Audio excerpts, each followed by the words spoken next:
With us, but again, like I said, you got to learn your ABCs and 1, 2, 3s before you can learn to read and do arithmetic, and it's the same way with our behaviors. We've got to start basic and work our way up. Now behind me, I'm thinking she's probably going to bring Triton a little closer with Stephanie. Stephanie's working with Triton, our 25-year-old male California sea lion. Came to us from Birmingham, Alabama. And the very back of the exhibit is Kevin. And Kevin's working with our oldest California sea lion, Patches. And Patches is 28 years of age. We're pretty much going to keep her behind me just because she's about 99.9% blind. We do think she sees shadows from time to time, but because she is pretty much blind, we want to set her up to succeed like we do all of our animals to participate in their training. We want them to succeed, and Patches is comfortable in the back, so we're going to put her there and keep her there while we're working on her behaviors. Now here's a closer look at Triton. Now Triton, Reva, and Patches represent 3 of 6 California sea lions we have here at the zoo. We do have 2 other males and 1 female that are off exhibit along with that true seal I told you about a few minutes ago, a little harbor seal, Tony.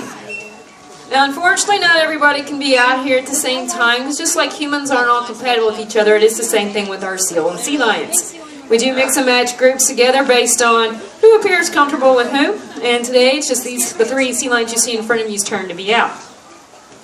Now throughout this session you'll hear our trainers blow on their whistles. This is how they're communicating to their animals to let them know they've done the correct behavior, or if they're for teaching a new behavior, we'll use that to encourage them that they're on the right track.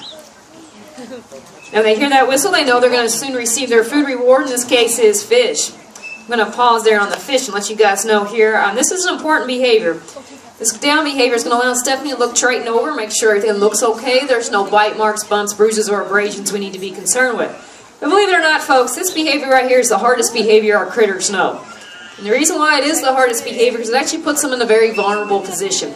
They're down the dock like that. They get to trust that one of their natural predators, whether it be a shark or a killer whale, but they're not going to come up from these waters and try to take them out as a mid-afternoon snack.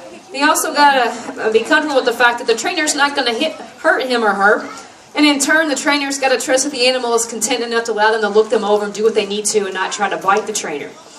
And as Stephanie just kind of build further on that by asking Triton for an over position, this is going to continue to allow her to look even more parts of him over, make sure again that everything looks okay. Alright, back to that fish. I said we do feed fish to these guys. We actually feed 2 different types of fish here at the Louisville Zoo. We feed capelin and we feed herring. Capelin is going to be the smaller, like linear looking fish you guys will see. The herring is a chunkier looking fish. Sometimes you'll catch those as we're tossing fish around the exhibit. But when these guys receive their fish, they actually swallow it whole. They do not chew their food like we do. Don't get me wrong, they do have a mouthful of nice sharp teeth. And these teeth are generally used for grabbing, treating fish to make them a little easier to go down.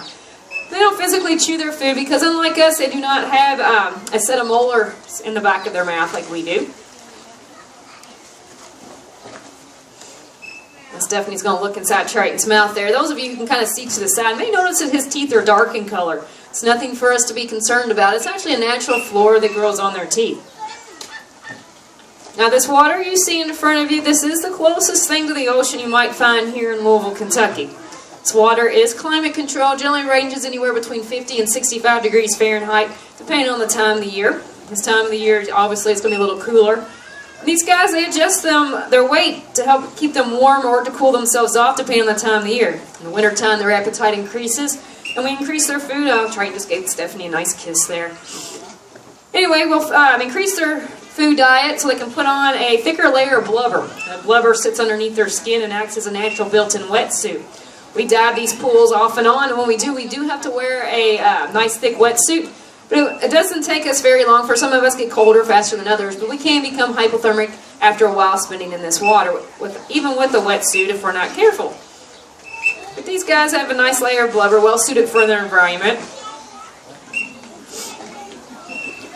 Now as summer hits, they will slowly start taking themselves off food, so we'll adjust their diet again to accommodate that, and that'll help them drop some of that blubber layer to cool them off. Now there are some differences between sea lions and true seals. One of which is how they move. I think Stephanie's going to have Triton do a circle here. It's hard to see when he's moving in such a tight circle there, but anyway, he's going to use those front large flippers to move himself through the water. And even if he was swimming really fast, just straight, he'd use those large front flippers and the smaller rear flippers to steer the direction he likes to go. He does do impersonations, by the way, folks, and he's giving you guys reminder of his natural predators, those sharks and killer whales. And they're lucky they don't have to worry about those guys here at the zoo. They just got to worry about what the trainers are going to ask of them. So we never ask the same thing twice if we can help it. And the reason why is, this is the reason why our demonstrations aren't called show, because nothing is scripted. We try to mix up what we ask of our animals to make it interesting for them. We want them to be able to use their brain. They would use that in their natural habitat to outrun those predators, to find food and whatnot. So we want them to continue to do so here at the zoo.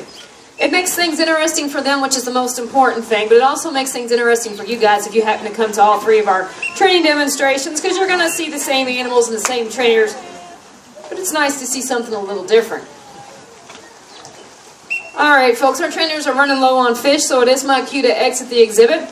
I'll take this opportunity to thank everyone for coming out to the zoo today, and if you have time, please join us at 2:45 up in our bear exhibit area, where we'll have our next training demonstration. If you don't have time to join us for that, please